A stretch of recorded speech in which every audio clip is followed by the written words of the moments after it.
Ahí está.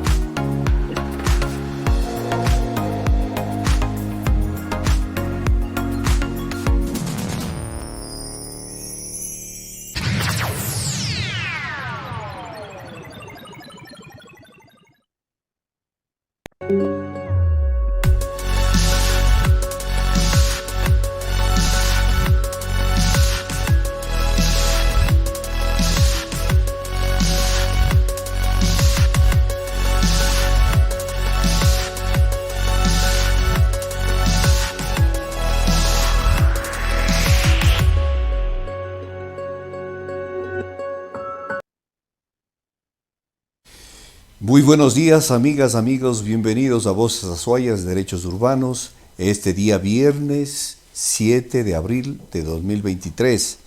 Como siempre, el día viernes acompañado en la conducción por Fernando Vega. En esta mañana vamos a conversar de un tema que es de actualidad, con un experto, un jurista, un analista político, un académico, como es el doctor Ramiro García. Y en esa mañana abordaremos el tema justamente de las consecuencias del porte de armas en el país, qué es lo que va a pasar, cómo así se está dando estas situaciones y los pormenores que se han dado en torno y los comentarios en torno a este nuevo decreto del señor presidente de la República y también las decisiones tomadas y las reformas que se ha provocado por parte de la Asamblea. Fernando, buenos días, ¿cómo estás tú? Muy buenos días, César, en este Viernes Santo, 7 de, eh, de abril, ¿no? Y muy buenos días también a nuestro invitado de hoy. Eh, Le damos la bienvenida. ¿Cómo estás, Ramiro? Muchas gracias por la invitación, gracias a ustedes, un saludo para todos los que nos acompañan hoy, viernes, en esta 7 tertulia. de abril. Siempre un gusto poder compartir con ustedes. Gracias, Ramiro. Primer comentario, comencemos a analizar esta situación que en esta semana nos ha tenido un poco preocupados a la opinión pública, unos a favor y otros en contra, unos con una visión de derechos humanos, una visión de seguridad y otros con una visión seguritista absolutamente, especialmente algunos actores de carácter político y de grupos sociales y grupos económicos que en el país se encuentran contentos, seguramente ya buscando la manera de comenzar a adquirir las armas si es que no la tienen, y los que ya tienen el permiso de la tenencia seguramente también hacer los trámites para el porte de armas. ¿Cómo has visto, Ramiro, todo ese tema de este nuevo decreto del señor presidente de la República? Bueno, a ver, primero que el decreto es el resultado de una reforma legal aprobada en la Asamblea, una reforma específicamente al Código Orgánico Integral Penal, que da pie para que se autorice el porte de armas. Esta reforma, que fue además votada prácticamente por unanimidad, vale decir que los diferentes bloques del correísmo, el Partido Social Cristiano, inclusive algunos de movimientos como Pachacuti, pues votaron por esta reforma. Y lo que está haciendo, lo que hizo el presidente es emitir el decreto ejecutivo que era la consecuencia de esto. Yo creo que este es un tema que debe analizarse, que puede analizarse desde diferentes aristas. Sí, los derechos humanos, el derecho penal. Yo creo que ahí, yo creo que el análisis más importante es el que se tiene que hacer desde la lógica, desde la racionalidad. Este es un problema de racionalidad. Tenemos como datos objetivos un incremento exponencial de la violencia en el país. En algunos sitios, como la zona 8 en Guayaquil, se ha superado ya la media de homicidios por cada 100.000 habitantes latinoamericana, siendo Latinoamérica el continente más violento del mundo. Es decir, tenemos niveles de violencia enormes. Gran parte de estos homicidios, por no decir la gran mayoría, han sido cometidos a través del uso de armas de fuego. Lo lógico, lo razonable, es desarmar a la delincuencia, no armar a la ciudadanía que no está armada. Es decir, desde cualquier perspectiva de seguridad ciudadana, lo adecuado, lo razonable, sería generar medidas para disminuir el número de armas en el poder de los ciudadanos y no incrementarlas. Y claro, analizado un poco también desde lo político, desde la ciencia política, pues esto responde a una visión específica del Estado. Pero es una visión bastante caduca, es una visión, más allá de que sea, claro, una visión muy de derechas, muy liberal, es la visión de el Estado no está para darte nada, ni seguridad. Y esa es una visión que ni siquiera creo yo que los liberales más ortodoxos pues la compartirían. Porque si, claro, un liberal ortodoxo diría que el Estado no tiene que inmiscuirse en las actividades privadas, pero tiene que garantizar la vida e integridad de sus miembros. En este caso, lo que se está haciendo es delegar al particular, al privado, el cuidado de su propia vida y seguridad.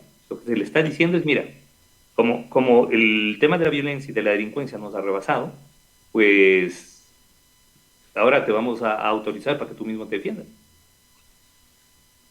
Claro, ante una lógica así, lo único que puede generar es mucho más violencia y un uso desenfrenado de las armas de fuego. Los argumentos a favor del uso de las armas de fuego a mí me parecen totalmente deleznables.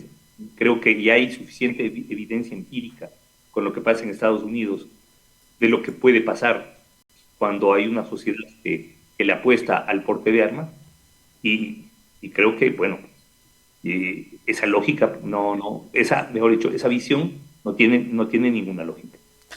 Ramiro, Eh, justamente tomándote la posta de lo que dices de algunos países comparativamente, y personalmente yo creo que la comparación tiene que hacerse, perdóname utilizar la figura, peras con peras. Alguien me decía por ahí en estos días que Suiza tienen el libre porte de armas, pero digo, no puede compararse lo que sucede en Suiza y lo que sucede en Latinoamérica y en el Ecuador, porque en Suiza tienen prácticamente resueltos los problemas estructurales y la atención a la ciudadanía por parte del Estado.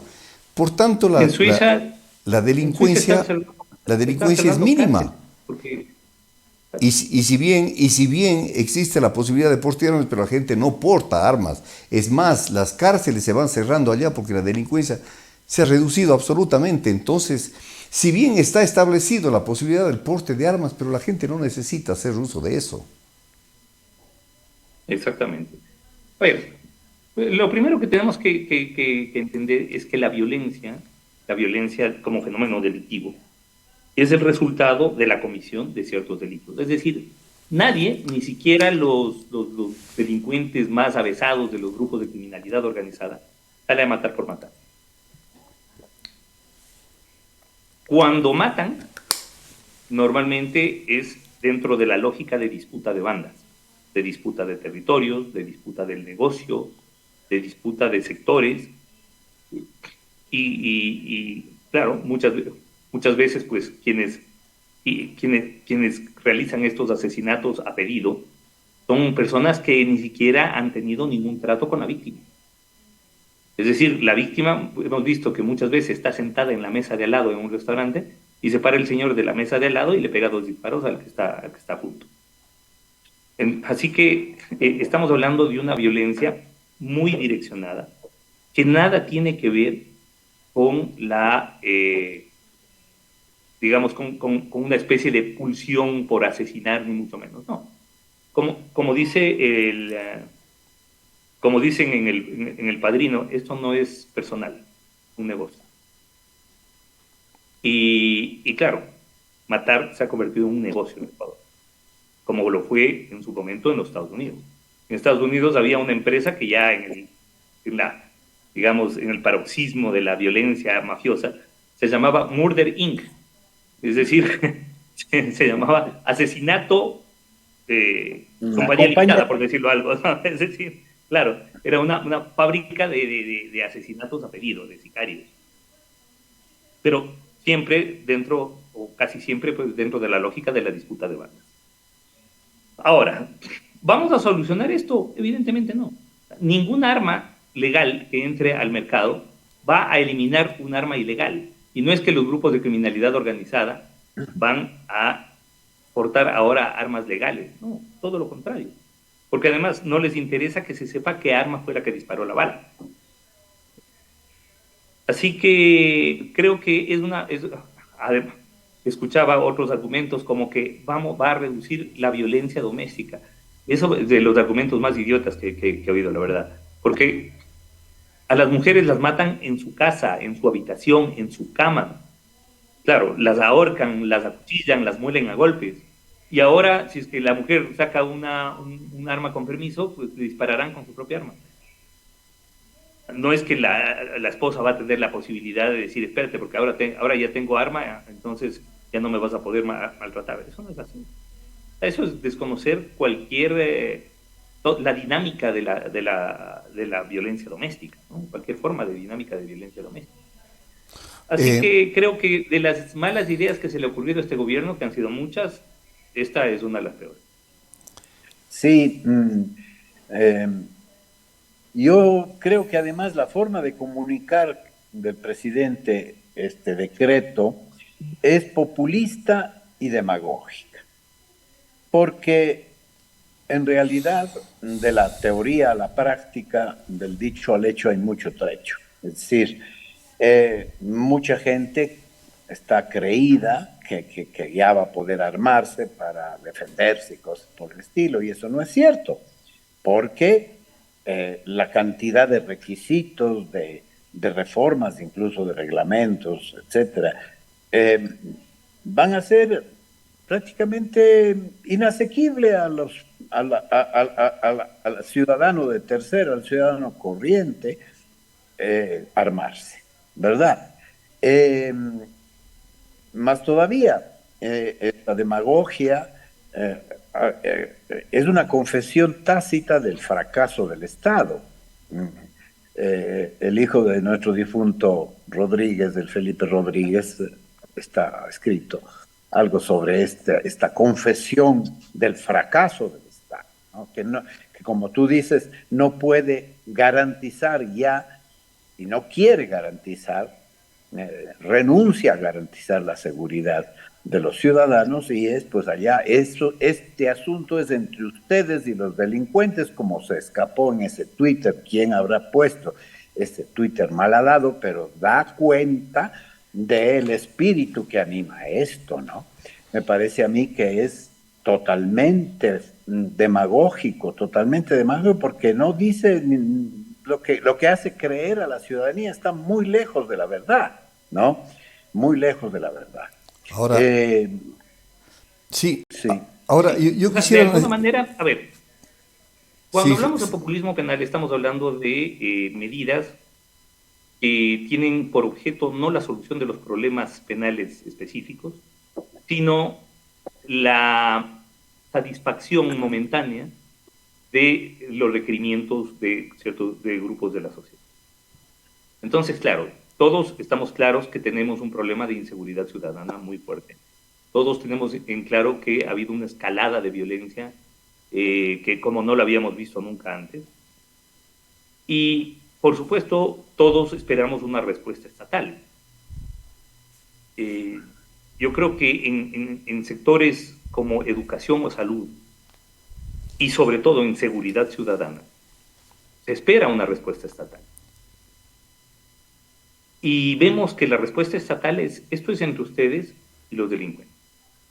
Ahora yo lo que voy a hacer es que ustedes puedan acceder a las armas legalmente y de esa manera pues defiéndanse como puedan. ahora Esto por supuesto es una apuesta a perder. Ramiro y Fernando, alguien me pasó un video que sucedió creo que en estos días, anteayer, algo en Quito. Hay un asalto, digamos un ingreso de 4 delincuentes a un restaurante. comienzan a desvalijar a las personas que estaban comiendo. Y se acerca uno de los delincuentes a una mesa donde está un señor sirviéndose algún alimento y le quiere retirar, creo que su celular.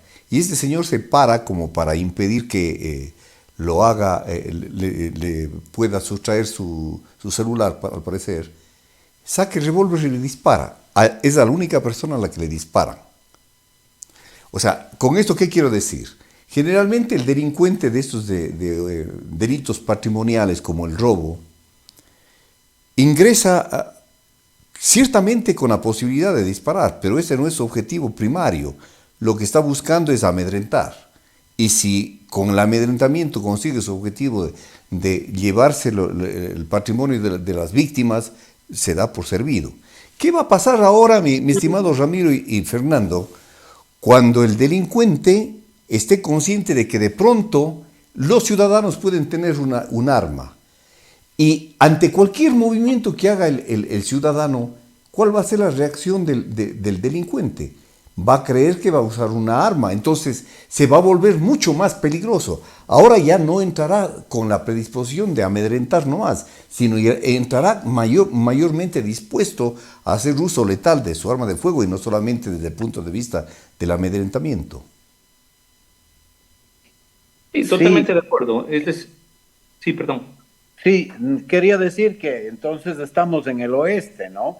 Con la pistola al cinto y quién es más rápido en desenfundar.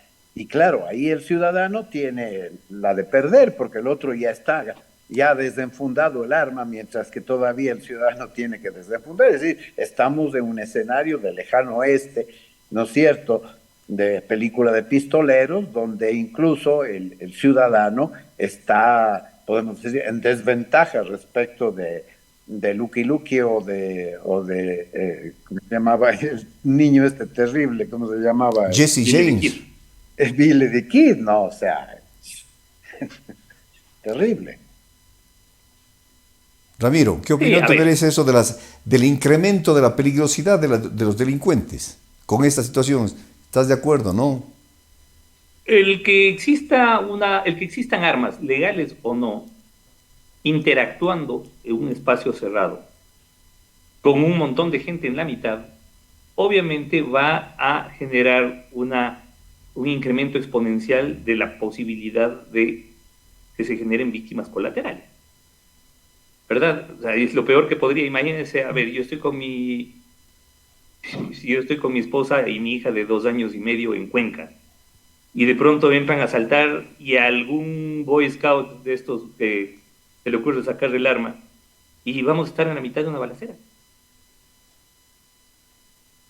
Y claro, esto no tiene sentido. Es decir, pensar que la defensa del ciudadano respecto de la delincuencia es convirtiendo al ciudadano en aquello que se pretende combatir. Es decir, ahora el ciudadano tendrá que ser un gatillero para poder defenderse. Esto no tiene sentido. Ahora hay una cosa adicional. El delincuente tiene cierta práctica ya para disparar y está predispuesto justamente a hacer uso letal del sí, y además con seguridad el rato de cometer el delito está con drogas hasta los ojos. O sea, seguramente. Partamos de eso. Hay una de las prácticas más comunes dentro de la delincuencia es justamente el uso de ciertas drogas, enervantes sobre todo, que les convierte en mucho más violentos, mucho más agresivos y por supuesto eliminan esas inhibiciones personales, sociales que uno podría tener en su momento, ¿no? Entonces, claro, por ejemplo, antes de toda matanza en la cárcel hay un ingreso masivo de droga.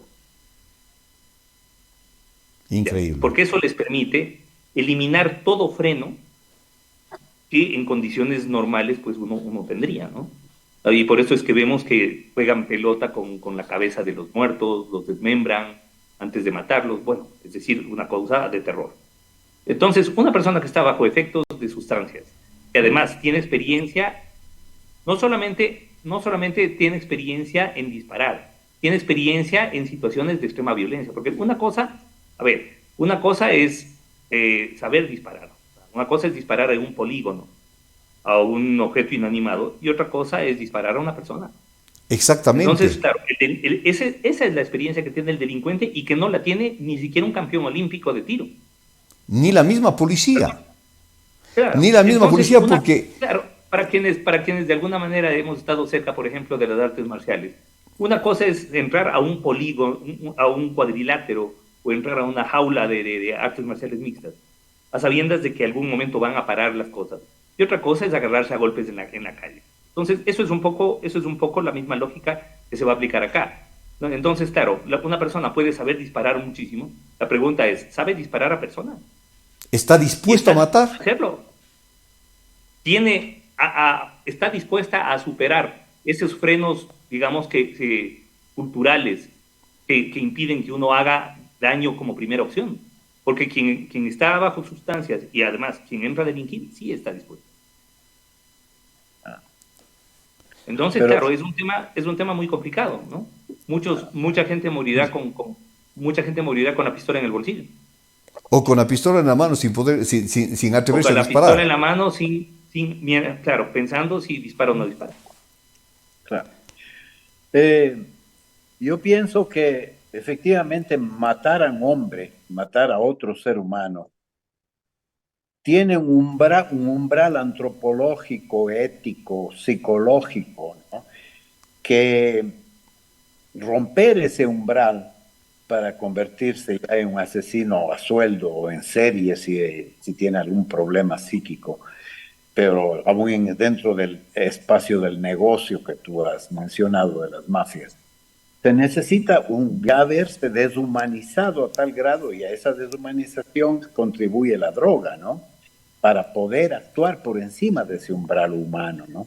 Otra cosa es ya un estado de guerra, ¿no? Donde tú sabes que un grupo tiene que organizarse para defenderse de otro grupo que ataca, y que entonces tiene que haber un entrenamiento para la guerra, ¿cierto?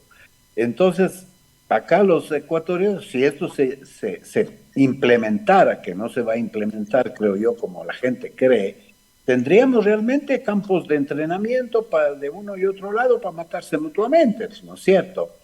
Bueno, Entonces, la claro, delincuencia ya la tiene.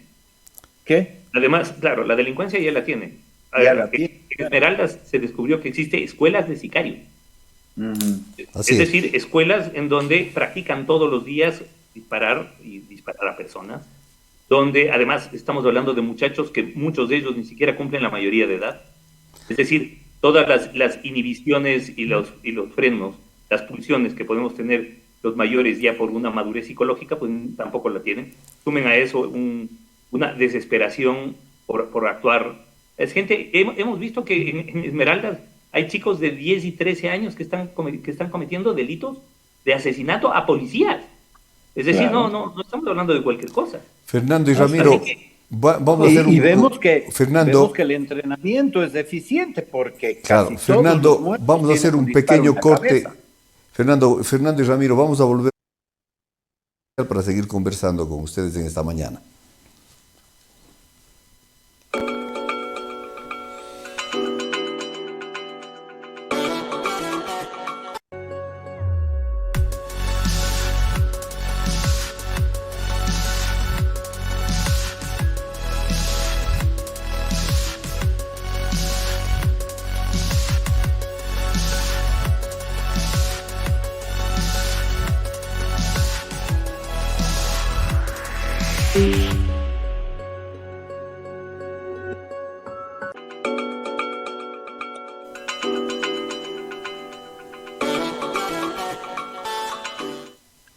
Regresamos con Voces Azuayas, estamos conversando esta mañana con el doctor Ramiro García.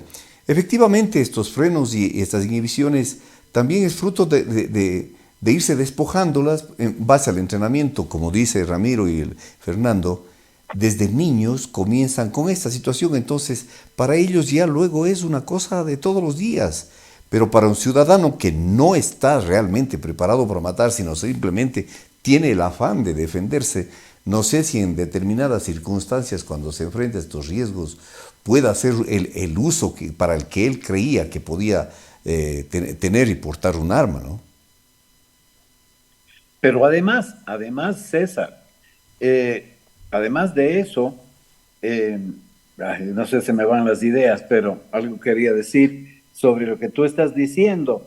Eh, Incluso la ley misma, el ciudadano, si el policía hoy tiene temor de disparar porque va a presentarse ante la ley y probar que el uso del arma ha sido correcto, el ciudadano también va a tener que ser aprendido y va a decir, no es que es tan sencilla la cosa de que yo mato a alguien y ya está, y mi palabra vale, pues que me quiso matar y yo lo maté primero, ¿no? Me parece que el tema legal, que además así debe ser, no puede quedar la muerte de otro ser humano a discrecionalidad y a la simple palabra de quien lo hace, porque yo puedo matar porque han asesinado mi honor y entonces yo asesino al que ha asesinado mi honor, ¿no? Entonces es grave la cosa desde todo punto de vista, por eso digo yo que es demagógica la forma de comunicar del presidente Lazo, irresponsable absolutamente. Sí, Ramiro. pero es un problema, claro, acá hay un problema de comunicación en el gobierno, sí, sin duda, desde el día uno. El problema es que no hay mucho que comunicar, es decir, eh, ah, vemos que las cosas, las pocas cosas que las hacen bien no comunican, y cuando comunican algo lo hacen de manera muy poco profesional. A mí me da la impresión que el presidente maneja su propio Twitter, por ejemplo. Entonces, claro, manda unos tweets, pero que no tienen ningún sentido, inclusive desde lo simbólico, ¿no? ¿Qué sentido tiene hacer una rueda de prensa o hacer una cadena nacional parado con un grupo de personas evidentemente pobres atrás y la esposa al lado? Es decir, una puesta en escena, pero deplorable. Pero el problema no solamente eso, sino lo que viene de fondo. Es decir, comunique como comunique, esta vuelta de tuerca hacia hace 12 años, cuando había libre portación de armas, no tiene el menor sentido. Es un juego a perder, es una contravía mientras se cuestiona en todas partes, inclusive en los propios Estados Unidos, que ha sido el portaestandarte del libre porte de armas. Se cuestiona el tema de las armas.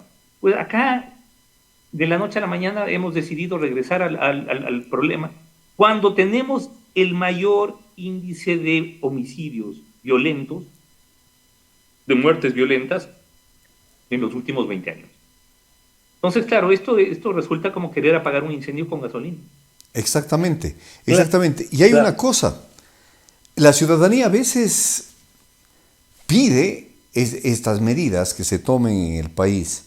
Yo conversaba con una señora que en algún mensaje que yo publiqué, yo me opongo al este porte de armas que se está autorizando.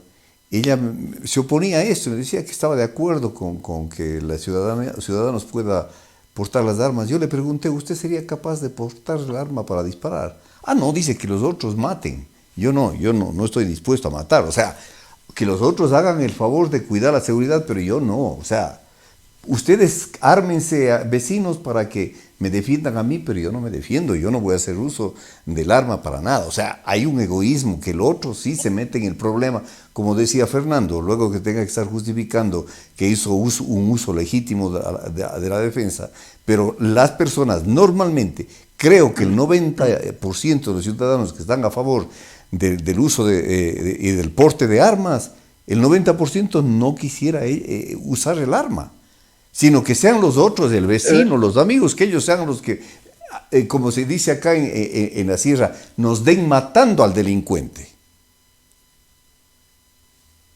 César y Ramiro, un aporte, diríamos, histórico, antropológico, para entender por qué en Estados Unidos se ha conservado esta tradición de portar armas y de tener armas.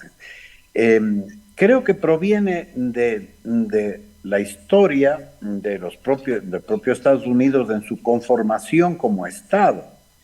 Evidentemente, el Estado norteamericano, Estados Unidos, fue un Estado que fue creciendo en ciernes e institucionalizándose, y que en una época de su institucionalización habían grandes territorios donde el Estado no estaba presente.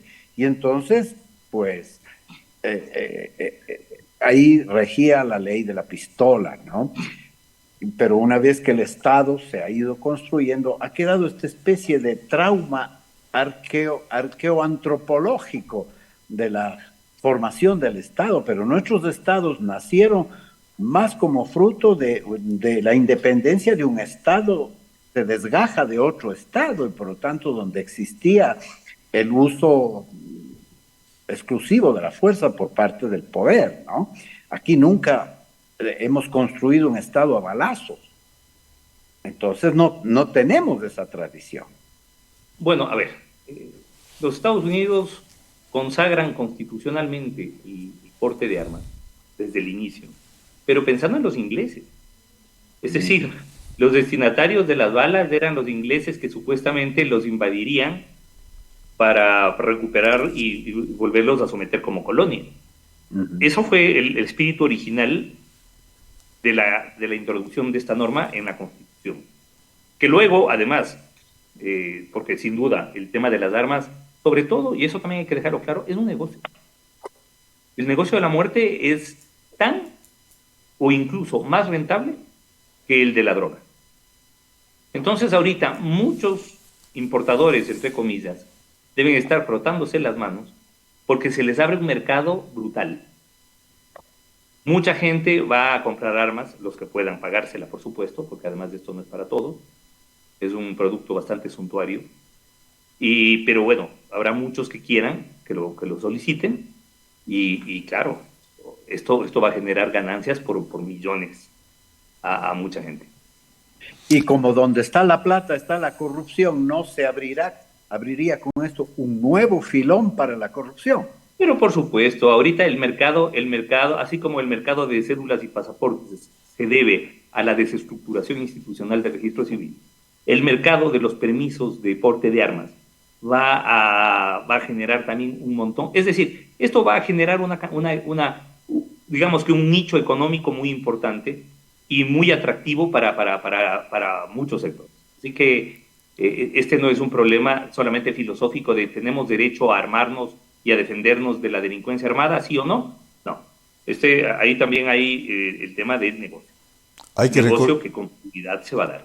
Hay que recordar con vergüenza cómo, aprovechándose de ciertas posibilidades y ventajas que tenía las personas con discapacidad, y tenían el carné para algunas importaciones de vehículos, etcétera, fueron asambleístas, que empezaron a sacar carnets, diciendo que eran sordos, que eran ciegos, que tenían alguna... Claro, ahí usted le tenía al expresidente del Consejo de Participación Ciudadana, que había ganado inclusive una competencia de karate y tenía como 85% de discapacidad, de asambleístas, bueno, de todo un poco. Entonces, con esa misma liberalidad con la que se dieron los carnets.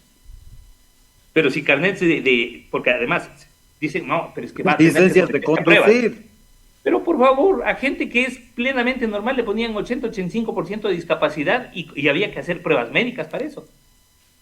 Yo conozco gente que realmente está inmovilizada, que está en silla de ruedas y no llega al 85% de incapacidad. Sin embargo, muchos de los políticos que tenían carnet de incapacidad, pues tenían porcentajes igual o más de altos que estas personas. Entonces, claro, el tráfico de licencias para portar armas, eso va a ser otro gran negocio. Y volviendo al tema de los Estados Unidos, esta prohibición de la prohibición, porque realmente es una prohibición de la prohibición, esta autorización constitucional para portar armas, generó el aparecimiento de la todopoderosa Asociación del Rifle americana. Y digo todopoderosa porque realmente es uno de los lobbies más poderosos y más fuertes, uno de los aportantes del Partido Republicano más asiduos, y en ocasiones también del demócrata, ojo, porque tampoco es que los demócratas se libran mucho de esto, pero Pero claro, es un lobby importantísimo, porque maneja miles de millones de dólares. El mercado de las armas es enorme. Entonces, en tiempos de paz, pues los clientes son los ciudadanos.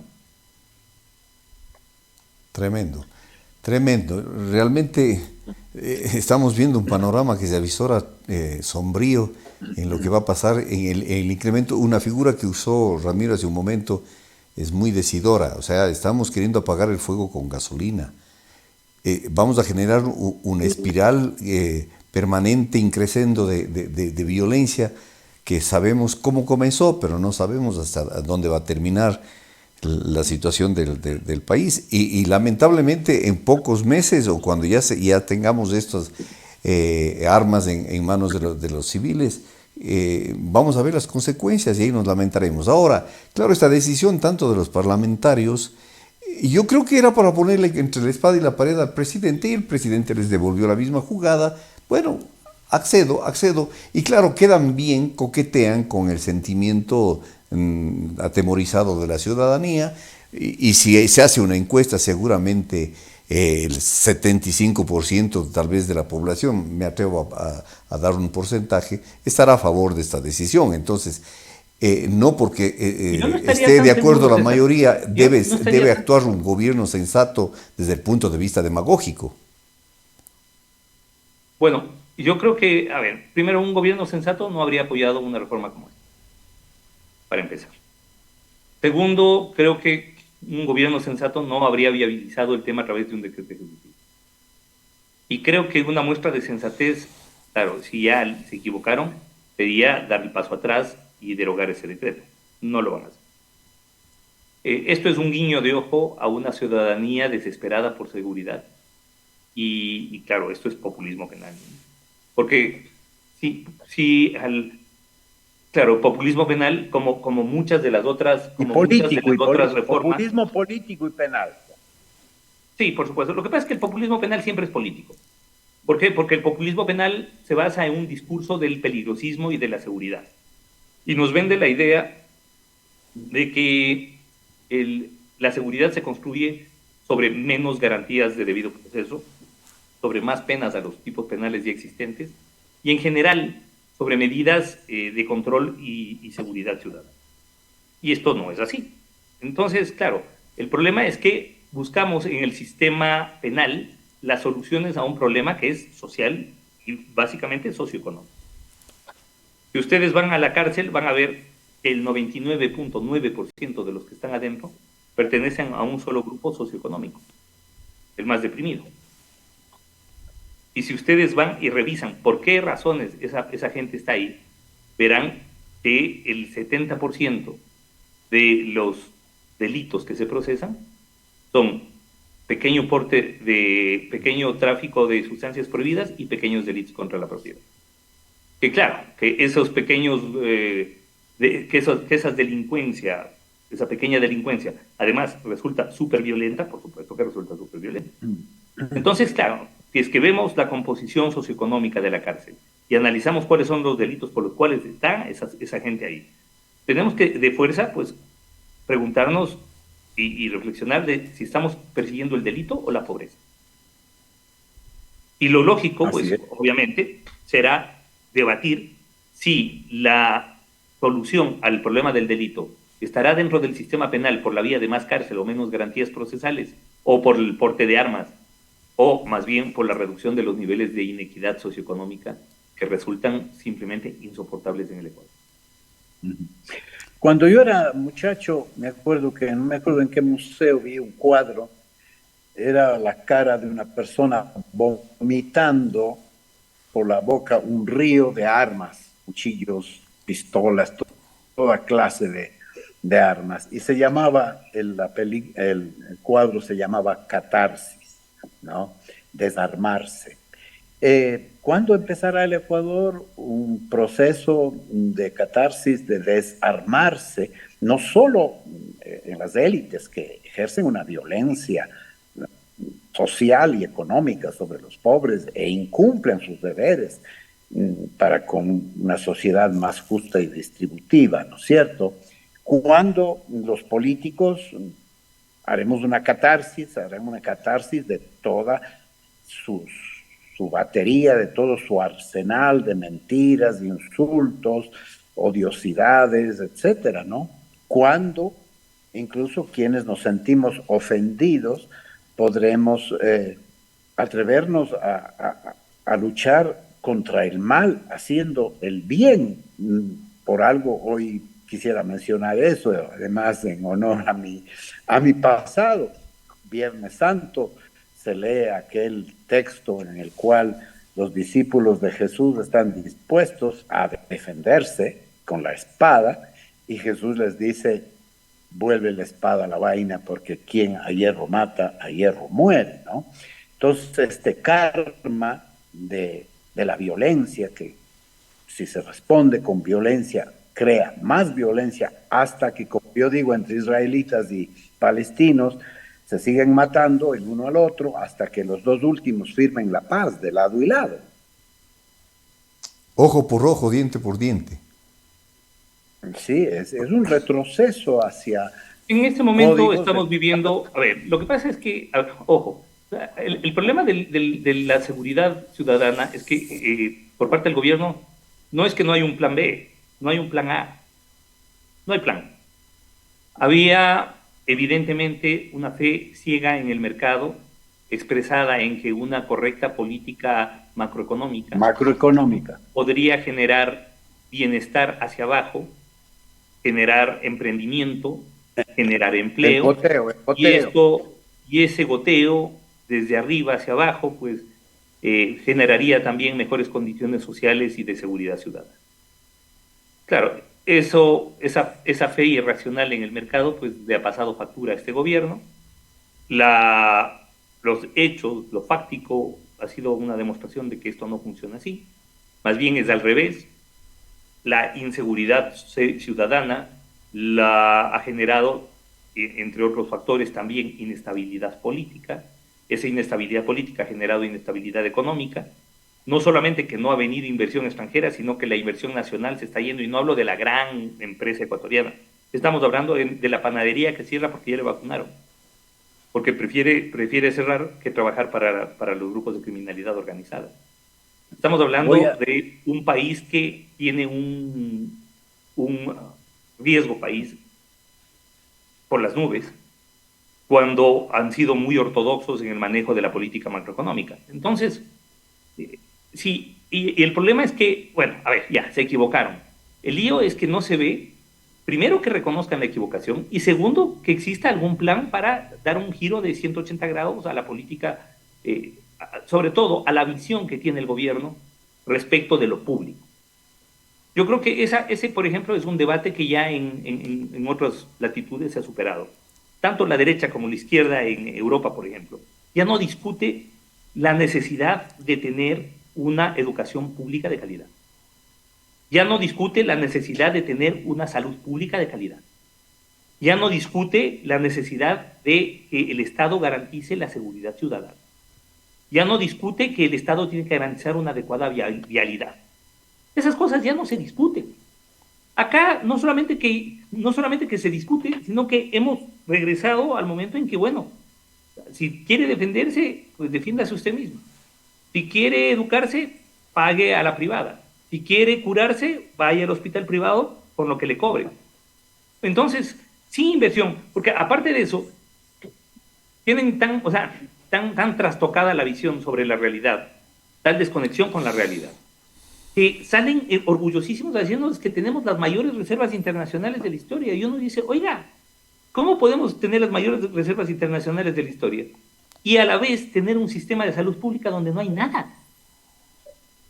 Tener un sistema de salud dependiente de la seguridad social donde no hay nada. Tener una educación pública que va caminando hacia atrás todo el tiempo. Tener una universidad pública que cada año recibe entre 10 y 15% menos de presupuesto. Y sin embargo estamos orgullosos de las reservas internacionales, y sale suelto de huesos el gerente del Banco Central a decir que el incremento del riesgo país hace necesario la implementación de incentivos empresariales. Y uno dice, a ver, pero ¿en qué cabeza? ¿A qué idiota con dos dedos de frente se le ocurre decir que van a subsidiar al sector empresarial cuando usted tiene un sector social mayoritario sin acceso a la educación, sin acceso al trabajo, sin acceso a la salud? Entonces, claro, eso es tener totalmente trastocada el orden de prioridades de inversión. Entonces, eso ya es un problema ya de visión, digamos, de mínima visión política. Y por supuesto, esto ha generado que el gobierno, después de tener casi o más de un 70% de aprobación en sus primeras semanas por una campaña exitosísima, hay que decirlo, de vacunación, pues ahora haya descendido casi a los niveles de la Asamblea. Es decir, el presidente tenía un 70 y pico por ciento, la Asamblea tenía 10% al mes de haberse posesionado. Al mes. Sí, sí, sí. Yo subrayo esto que tú dices, Ramiro, y es que el eje fundamental de la política del proyecto de Lasso, un proyecto basado en esa idea de que el capital y la inversión de capitales es la que va a resolver el problema de la pobreza en el Ecuador, ¿no es cierto? Ha fracasado desde cualquier análisis de la misma doctrina del capital o desde la doctrina social, ¿no? Ha fracasado totalmente porque no llegan esos capitales, el riesgo país crece, los conflictos socioambientales, porque a donde se quiere llevar el dinero es a la explotación de la naturaleza. Y ahí está generando, donde quiere llegar el capital, donde se quiere entregar el Ecuador en manos de los capitales transnacionales extractivistas, se encuentra con un pueblo que defiende su tierra y sus recursos, ¿no? Y entonces esto se va a convertir en un infierno. Y quiero ser irónico también diciendo que sí, es verdad que la campaña de vacunación tuvo mucho éxito, pero ahora estamos en la campaña de vacunación parte 2, que es cuando los delincuentes te vacunan. Es decir, sigue siendo exitosa la vacunación, solo que ahora ya no es contra el COVID, sino ahora está en manos de la delincuencia organizada. Vamos a hacer, Ramiro y Fernando, el último corte comercial para volver luego ya con la parte final y concluir con el tema que nos ha concitado esta mañana. Regresamos en un momento.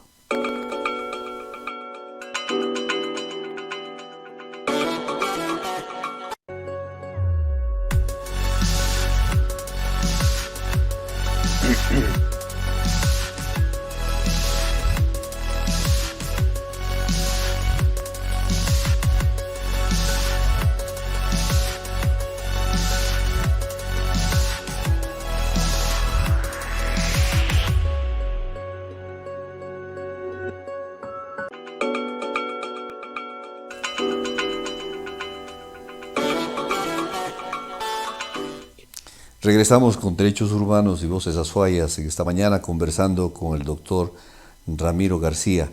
Con lo que decía finalmente Fernando, concluimos nuevamente de que el problema es estructural.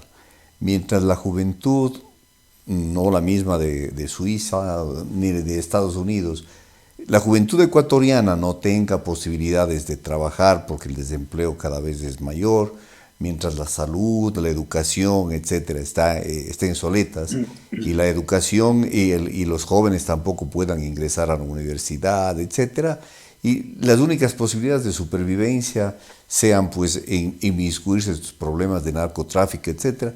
Esas son las verdaderas causas estructurales que nos tienen sumidos en un problema que ahora nos encontramos desde el punto de vista seguritista. El Estado, o digamos el gobierno, está queriendo dar soluciones. Hoy me plantearon Sí, Fernando. César, le hemos dado duro y con razón al Ejecutivo, pero también hay que decir que entre todas la mataron, ella sola se murió, dicen los españoles. Hay también responsabilidad en las otras funciones del Estado, en la justicia, en la asamblea, aún en los, no digamos en los supuestos partidos y movimientos políticos, y aún en ciertos líderes sociales que capitalizan en favor de sus intereses muy personales el descontento la posible movilización de masas a la que se le acusaría de antemano, haciendo cabeza de ello al señor Issa, de la desestabilización del país, indicando de antemano que el alto riesgo del país se debe precisamente a los indígenas. Yo creo que hay que repartir de mejor manera las responsabilidades, pero hay que señalar responsabilidades. Así es. Hoy por muy de mañana, alguien, un poco con cierto tinte medio xenofóbico, planteaba y me decía, ¿por qué no derrumbar estos criterios de la ciudadanía universal que ha hecho que ingrese, utilizaba el término el perro y el gato aquí al Ecuador, cuando a nosotros no nos permiten ingresar a los países del primer mundo? ¿Cuál es tu visión, Ramiro? Bueno, ese discurso yo lo escuché mucho en España en su momento, en el 2000, ¿no? Cuando un montón de ecuatorianos entrábamos a España, unos pocos a estudiar y la gran mayoría a trabajar y a buscar mejores posibilidades de vida. Por supuesto, hubo un segmento también que incurrió en la comisión de delitos. Así que entre 2000 y 2005, si uno iba a la cárcel, a cualquier cárcel española, pues había una sobrerepresentación ecuatoriana. Ese mismo discurso pues lo estamos escuchando ahora en el Ecuador respecto a los venezolanos. Los venezolanos no vienen acá por nuestras playas, ni por nuestras montañas, ni por la belleza de nuestros paisajes. Vienen porque aquí pagamos en dólares, punto. Ese es todo el tema. Entonces vienen a buscar una vida. Mientras no aseguremos una inserción adecuada de estos segmentos de población, nuevos segmentos de población, mientras no aseguremos que puedan insertarse en el mercado laboral, entonces obviamente son segmentos que van a generar otro tipo de conflictos, entre ellos el cometimiento de delitos. Así que bajo la misma lógica de por qué los pobres ecuatorianos pueden incurrir en delitos relativos a la pobreza, como los pequeños delitos contra la propiedad o pequeño tráfico de sustancias prohibidas, pues evidentemente ahora tenemos un nuevo segmento de pobres.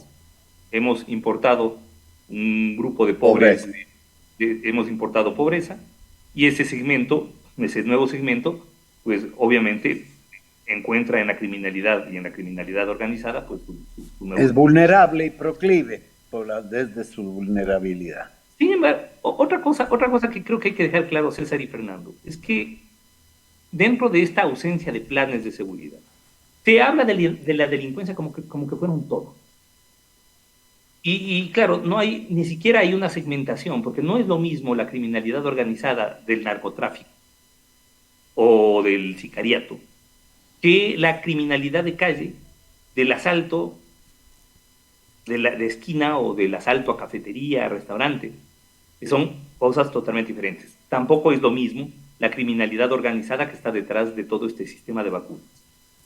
Es decir, un poco se le está dando un tratamiento global, como que fuera un todo, y claro, lo que vemos es una ausencia absoluta de políticas de seguridad. Ahora, y lo de las responsabilidades de los otros. A eso quería referirme, Fernando. Si en algo son expertos los políticos en general, en todo lado, y en el Ecuador en particular, es en descargar las responsabilidades propias en las espaldas de otros. Es decir, si tenemos un riesgo país, no es porque existe un descontento social generalizado por falta de políticas gubernamentales, sino porque ISA está planificando una marcha de protesta. No tiene sentido. Justamente en ese sentido quisiera que, como estamos ya concluyendo el programa que ha sido muy entretenido, Ramiro, que es un especialista en derecho penal, pueda comentar algo de una perla que hoy en la mañana estábamos revisando con el doctor Carlos Castro. El artículo, hay un artículo de la ley de fabricación, importación y exportación, comercialización y tenencia de armas. El artículo 19 dice, esta perla que es fruto de la incapacidad, desde mi punto de vista, de algunos legisladores. Dice así expresamente, Ramiro, y como poco ironizando, quisiera escuchar un comentario de tu parte como especialista. Dice, ninguna persona natural o jurídica podrá, sin la autorización respectiva, tener o portar cualquier tipo de armas. ¿Es posible que una persona natural pueda portar armas, digamos una persona jurídica pueda portar armas, Ramiro? Bueno, yo creo que eso es, eso es una buena muestra del nivel de preparación, del nivel de formación de quienes emiten las normas de nuestro país, ¿no? Es decir, yo creo que esto ni siquiera requiere mayor comentario, habla por sí solo. Es penoso cómo están funcionando en general las funciones del Estado, porque si nos ponemos a hablar de cómo está la justicia claro, ¿qué pasa? Ahora le tenemos al presidente del Consejo de la Judicatura presentando acciones de protección por sus propios derechos. Bueno, esto ya es... yo he sido, como ustedes saben, 2 veces presidente del Colegio de Abogados de Pichincha y 2 veces presidente de la Federación Nacional de Abogados del Ecuador. Y uno se muere de vergüenza, ¿verdad? Este es un país en el que uno se puede morir de cualquier cosa menos de aburrimiento, pero de vergüenza con mucha facilidad. En eso estamos de acuerdo porque nosotros que conducimos en Voces Azuayas los días viernes como el que estamos asistiendo hoy con Fernando Vega, tenemos siempre tela para cortar a diestra y siniestra. Todas las semanas tenemos un tipo de escándalos de esta naturaleza como el que estamos tratando ahora, una situación que ha concitado la atención a todo el país y yo creo que internacionalmente también hay voces que han opinado y siguen opinando, las universidades, personas que con responsabilidad como Ramiro hacen un análisis sobre el asunto de la delincuencia, de la inseguridad y procuran y siempre están proponiendo soluciones. Nos encontramos consternados.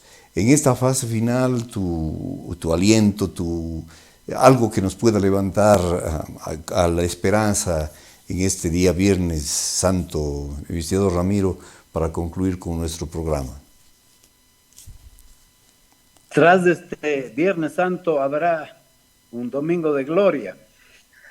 Yo creo que yo creo que la crucifixión en el caso de nuestro país es un poco larga.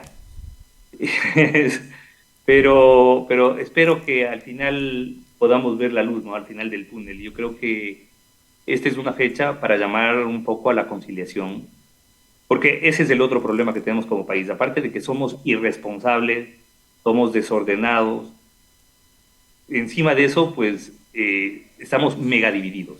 Yo creo que uno de los peores legados que pudo dejar el correísmo, por ejemplo, fue una fractura del tejido social brutal, fractura que se mantiene hasta ahora, ¿no? Entonces, claro, esa filosofía de odio al que piensa diferente, de odio al que no comulga con mi proyecto político, yo creo que eso nos va a pasar factura durante mucho tiempo. Y creo que la única manera pues, de salir de los problemas que tenemos es justamente poder superar esta dinámica de vamos, primero vamos a destrozarlo todo, porque vemos que tenemos una oposición que empezó a tirar palos a las ruedas del gobierno desde el primer día, más allá de que el gobierno lo ha hecho suficientemente mal solo, pero claramente pues ha habido una oposición que se ha movido un poco bajo la lógica de quemémoslo todo, destruyámoslo todo, que ya lo arreglaremos cuando volvamos a hacer poder, ¿verdad? Entonces, un poco, eso no es una oposición, eso es una forma claro, ya es una especie de guerra de guerrillas políticas, en donde obviamente los muertos y las víctimas terminamos siendo todos los que estamos en la mitad de la disputa de nuestras élites políticas. Bien. Así es. Estamos llegando al final del programa, agradeciéndole como siempre a Ramiro, que es un colaborador ya conocido por ustedes, amigos de Voces Azuayas, y esperamos tenerle una próxima oportunidad. Fernando, cierras el programa. Bueno, yo creo que el mensaje es claro, ¿no? Una espiral de violencia se retroalimenta con más violencia, con más armas, con más intransigencia, con más odios. y creo que el camino que nos puede conducir a otro país, a un país, yo no creo que el Ecuador fuera una isla de paz. Lo que pasa es que ahora ya es una isla de violencia y creo que solo la tolerancia, la respuesta del bien frente al mal, la justicia social, la solidaridad nos puede conducir hacia una sociedad más pacífica, más tolerante y más fraternal. Un feliz fin de semana para quienes asisten a los servicios religiosos, que su fe se fortalezca para contribuir a la paz y aquellos que no, también sientan de alguna manera el mensaje de estos días, que sí tienen un mensaje muy importante para los corazones de todos los seres humanos. Buenas tardes.